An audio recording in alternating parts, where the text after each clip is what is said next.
मिले 1200-1800 के फूल बा, दूध बैग लेला पे रात सब कूल बा। देसी 300 रुपया। हाफ मिले 1200-1800 के फूल बा, दूध बैग लेला पे रात सब कूल बा।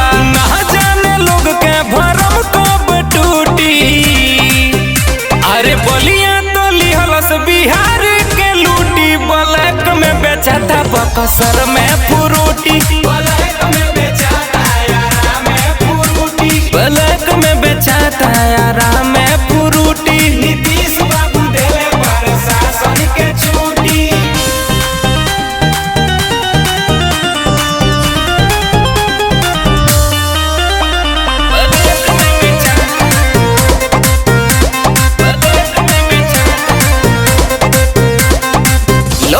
कतही मिलत चारू ओर बा, एही में दुनिया भइल सारा बोर बा।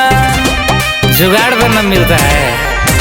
चले यही से सब लोग के राशन, चाहे पुलिस दरोगा प्रशासन। अरे यही खातिर लेबे लोग दफ्तर से छुट्टी। अरे कुशीनगर लेहलस बिहार के लूटी, ब्लैक में बेचाता गोपालगंज में फ्रूटी। ब्लैक में बेचाता मसरक में फ्रूटी। ब्लैक में बेचाता छपरा में फ्रूटी। ब्लैक में बेचाता पटना में फ्रूटी।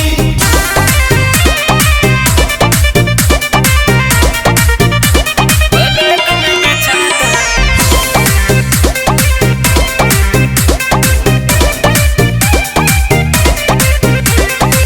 पूरा बिहार में होता सपलाई, अमित उजाला दीपक कहेले सच्चाई। धरवाओ क्या जी, इसको क्यों बता दिया यार। सब जानेला बिहार सरकार हो, तब होता बेखुला व्यापार हो। लोग बुझेला एकर के जीवन बूटी। अरे झारखंड तो लिहलस बिहार के लूटी, ब्लैक में बेचाता जमुई में फ्रूटी। ब्लैक में बेचाता नवादा में फ्रूटी। ब्लैक में बेचाता सासाराम में फ्रूटी। अपना अपना घर जा, पी पी के मर जा।